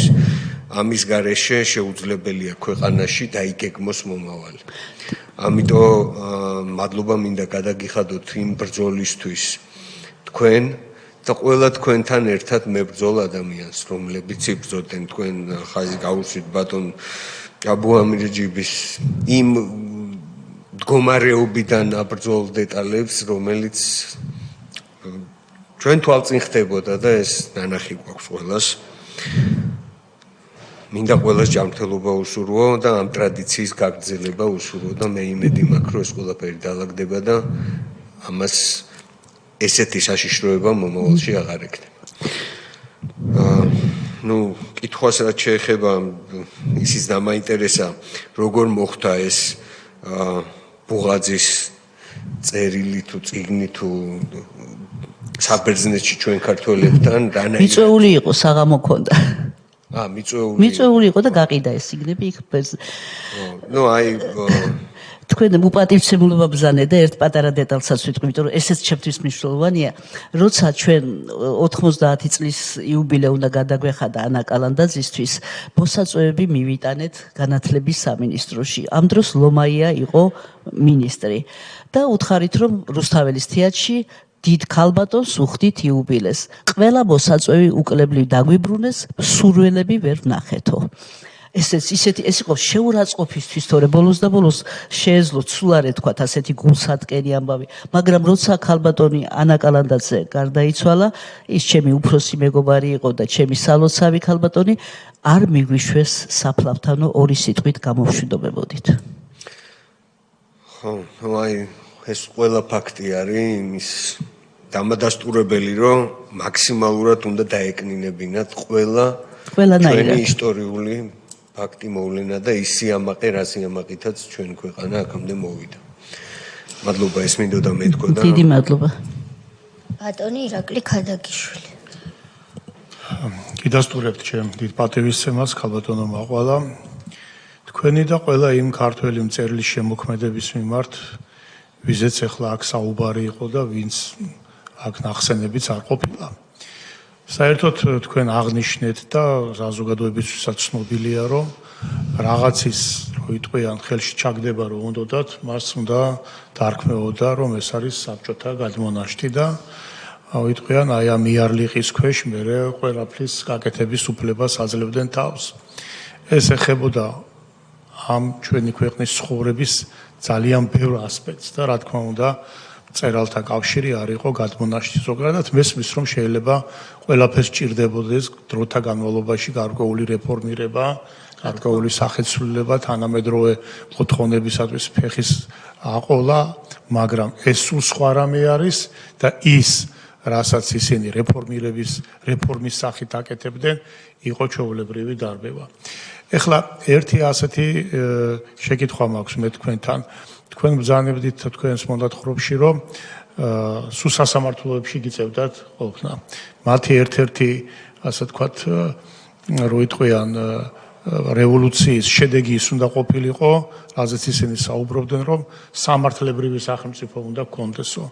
ქონდა თუ არა სასამართლოს რაიმე გადაწყვეტილებებს, რაიმე გავლენა იმაზე, რა ქმედებებიც მათ განახორციელეს. ანუ სასამართლო პროცესი და ეს რეალური რაც მიმდინარეობდა, ქმედება რამე ან სასამართლომ განაჩენი გამოიტანა, ან რამე გადაწყვეტილება იყო, ან სათქმელო, ან საწინააღმდეგო და ეს ამ პროცესზე როგორ აისახებოდა? მოგახსენებთ, მწერალთა კავშირი სამართლიანად იბრძოდა.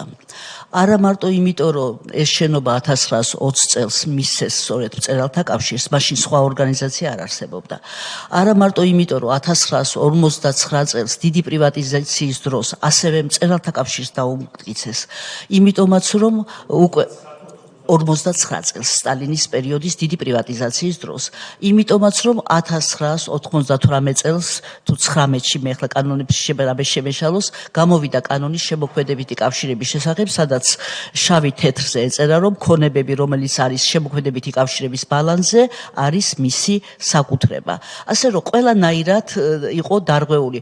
ერთი შენობა, რომელიც წაგვართვეს, იყო ისტორიულად ჩვენი საკუთრება, მეორე შენობა, რომელიც საჩუქარი იყო ზვიად სამსახურდიას, ანუ სახელმწიფოს, პრეზიდენტის და შემდეგ უკვე ედუარდ შევარდნაძის დროს იყო გატარებული ჩვენს ქონებაზე, ისე წაგვართვეს, რომ სამართალი ვერსად ვიპოვეთ. სიმართლე რო გითხრათ, მე არც კი მიჩივლია მაჩაბლის 11 ნომერზე იმდენად მძიმე იყო და მთელი ჩვენი ენერგია გადავიდა ისტორიულ შენობაზე, იმიტომ რომ ის იყო ლიტერატურული სახლი, რეზო ჭეიშვილი იყო დირექტორი, ეს იყო ჩვენთვის სასიცოცხლო სახლი. კიდევ სხვა რამე. სამართალს ვერ მივახციეთ და ბოლოს იმაზეც კი ლამის მადლობა გვათქებებიეს, რომ შენობაში ღონისძიებას ვაკეთებდით, იმიტომ რომ აღარაფერი აღარ ქონდა. არა მატერიალური რაიმე მდგომარეობა, არა შენობა, უწმინდესის თანხმობით მარტო სამების ტაძარში ვატარებდით თვეში ერთხელ ღონისძიებას, დანარჩენი კვდებოდა ორგანიზაცია, აი ამ სიტყვის სრული მნიშვნელობით და თუ არა მართლა წინაპრების წინაშე აი მოვალეობის გზნობა ალბათ ვერ გაუძლებდა ვერავინ იმას, რომ 20 წელი ყოფილიყავი ორგანიზაციაში, სადაც სულ ზეწოლა იყო, სულ შეურაცხყოფა და ცინიკური გადაცემები ქართულ მწერლობაზე. მე მახსოვს მწერალთა კავშირის ყრილობა რუსთავიორმა კი არ გაჩვენა, არამედ აჩვენა ერთ-ერთი ქართველი მწერლის დაბადების დღე და ვითომ ეს იყო მწერალთა კავშირის ყრილობა, რომ ცეკვავენ მწერლები. ხა ცეკვა მაგათ რა გაუკვირდებოდათ, მაგრამ თვითონ კონტექსტიდან ამოგლეჯილი სულ სხვა ფაქტი, სულ სხვანაირად ნაჩვენები ისეთი შეურაცხყოფელი იყო, რომ სიტყვა ვერ ვამბობ რა გადავიტანეთ მაშინ. უყურებ ტელევიზორს და ვხედავ ეს ჩემი მწერლები ზოგი აქეთ ასე ზოგი იქეთ შეყვავს და ამ დროს სულ სხვა ღონისძიება დაბადების დღეა, მწერლის დაბადების დღე. აი ეს აჩვენეს ვითომ ყრილობა იყო მწერალთა კავშირის. ასეთი ბევრი რამე იყო. მიზანმიმართული დამამცირებელი, მიზანმიმართული, აი ყველანაირად მატერიალურად და პიარის მხრივაც. ყველანაირად ვიყავით დამცირებული. ბატონი სოზარის ჯერია და შემდეგ ბატონი თენგიზი. უბრალოდ რამდენიმე სიტყვას ვიტყვი.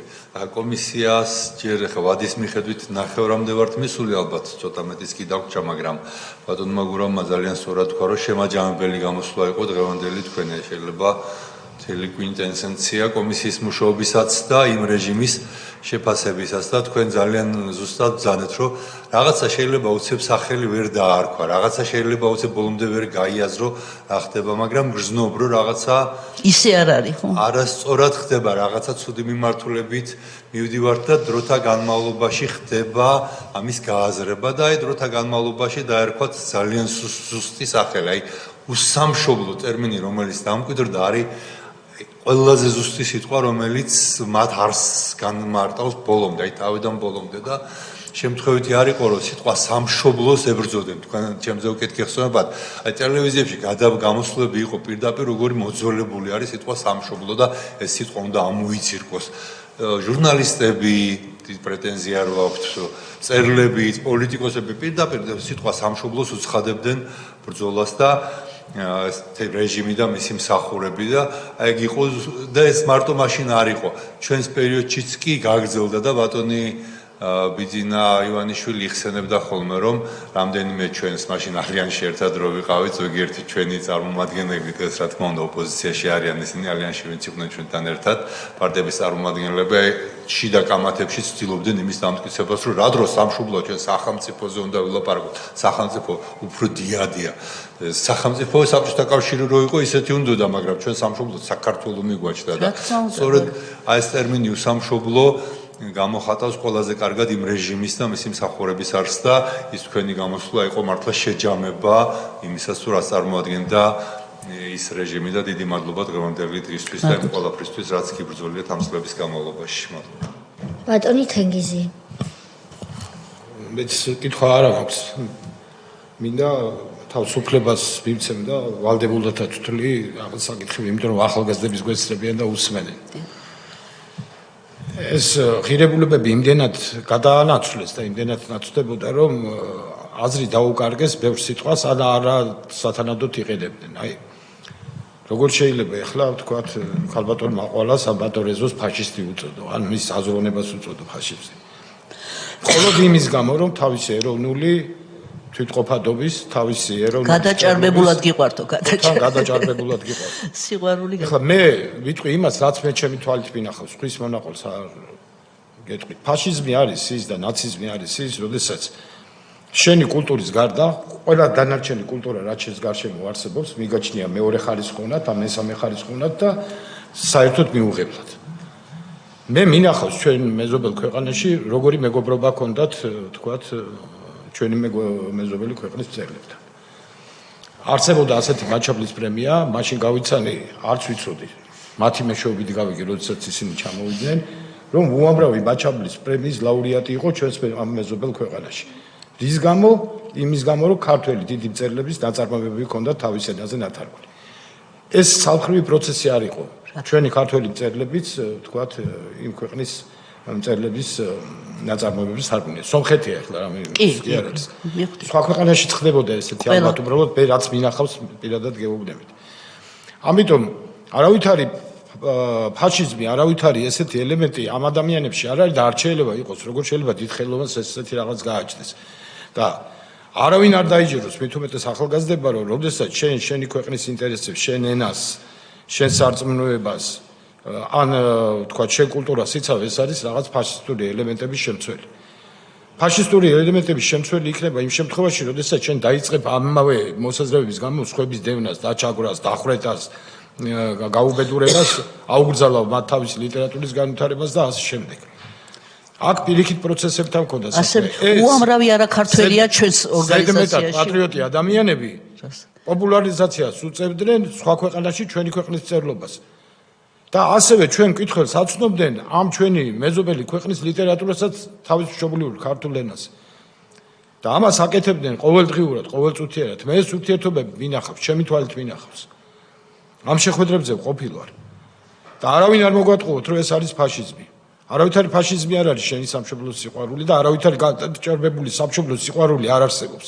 პირიქით, ჩვენი უბედურება ის არის, ჩემი თავიდან დავიწყებ, რომ არასათანადოდ გვიყავს კიდე იმ სიძლიერით სამშობლო, როგორც ეკადრება და არა პირიქით გადაჭარბებული პატრიოტიზმით. და აი ესეთ წარმომადგენლებთან აქვს ჩვენი ერის ღირსეულ წარმომადგენლებთან ჩვენ საქმე, რომელიც მართლაც იმის გამო რომ უნდა დაეკნინებინათ ყველაფერი ქართული და არა კონკრეტულად მათი პირადი ინტერესი კი არავის არ ქონდათ. აი პირადად უნდა დაეკნინებინათ და პირდაპირ უნდა დაეკნინებინათ ყველაფერი ქართული.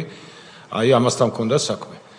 და მე მინდა კიდევ ერთხელ დიდი მადლობა უთხრა ყველა იმ ადამიანს, იმ მოჭარბებულ პატრიოტებს, მოჭარბებული ხარისხით რომ აქვთ პატრიოტიზმი და გვიხარია რომ ჩვენს გვერდით ხართ და დარწმუნებული ვართ რომ ეს პატრიოტიზმის ხარისხი კიდევ უფრო გაიზრდება და ამ მოჭარბებულობას არაფერი დააკლდება წლების გამო.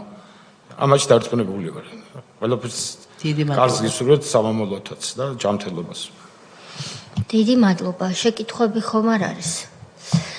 ქალბატონო მაყვალა, სანამ დაგემშვიდობებით, თუმცა თქვენ შემაჯამებელი სიტყვა თუ გსურთ გეკუთვნით, ესეთი თხოვნა მექნებოდა, ხომ არ იქნებოდა შესაძლებელი, რომ თქვენ რა დროც დაგჭირდებათ ერთი კვირა, ორი კვირა, წარმოგვიდგინოთ იმ პერიოდის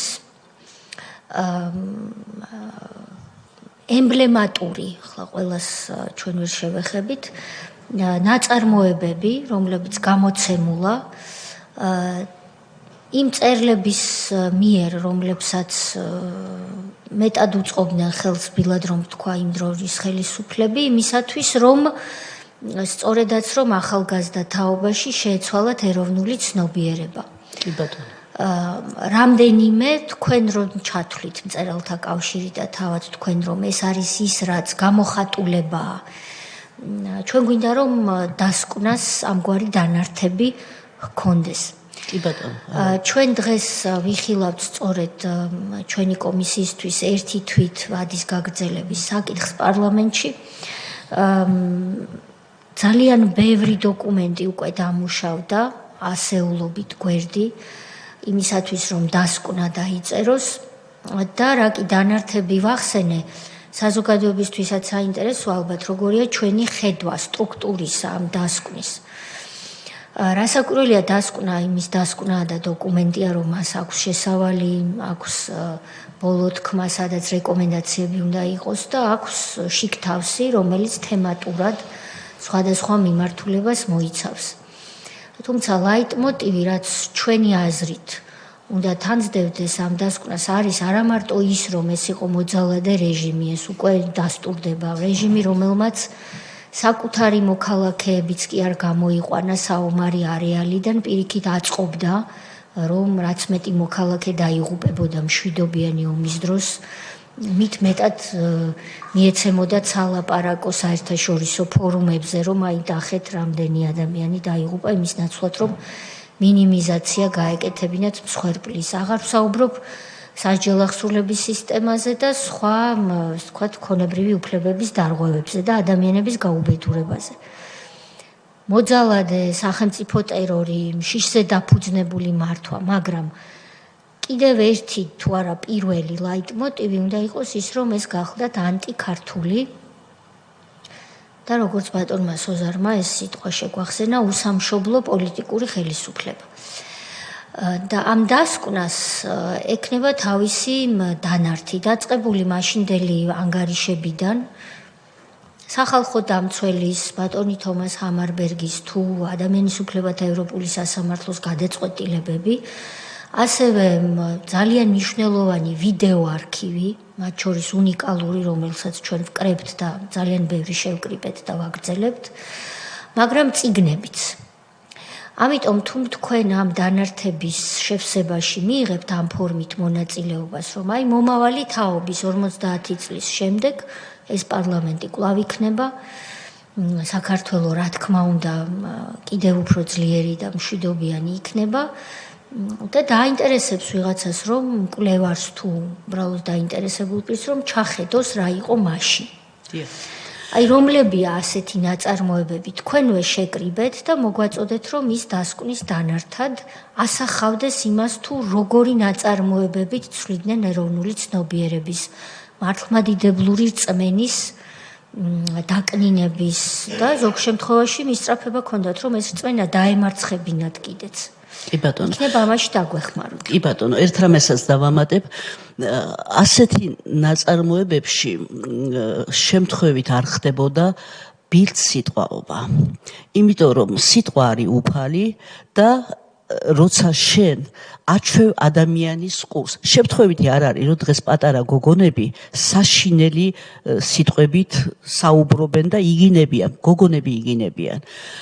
აი ამ წიგნებში ყველაზე შემზარავი რაც იყო ასევე, გარდა იმისა, რომ ცნობიერების შეცვლა უნდათ, გარდა იმისა, რომ მოქონდათ ხელოვნური თითიდან გამოწვეული პრობლემები, რაც არ არსებობდა საქართველოში. მესამე და მთავარი იყო ის, რომ ნაწარმოებებში თითქმის ყველა გვერდზე იყო სიტყვაობა და სათაურებშიც.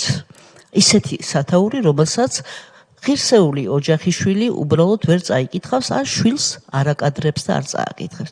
აი ესეც, იმიტომ რომ სიტყვა არის უფალი და შენ როცა უკვე ბედავ, არა მარტო იმას, რომ შენ შეურაცხყო პატრიარქი, არა მარტო იმას, რომ შენ შეურაცხყო წარსული, არა მარტო იმას, რომ შენ შეურაცხყო ქართლის დედა, რომელიც სიმბოლოა თბილისის და საქართველოსი, არამედ სიტყვები ქალების შემოქმედებაშიც ისეთი, რომელიც აკნინებს თვითონ სიტყვისადმი დამოკიდებულებას.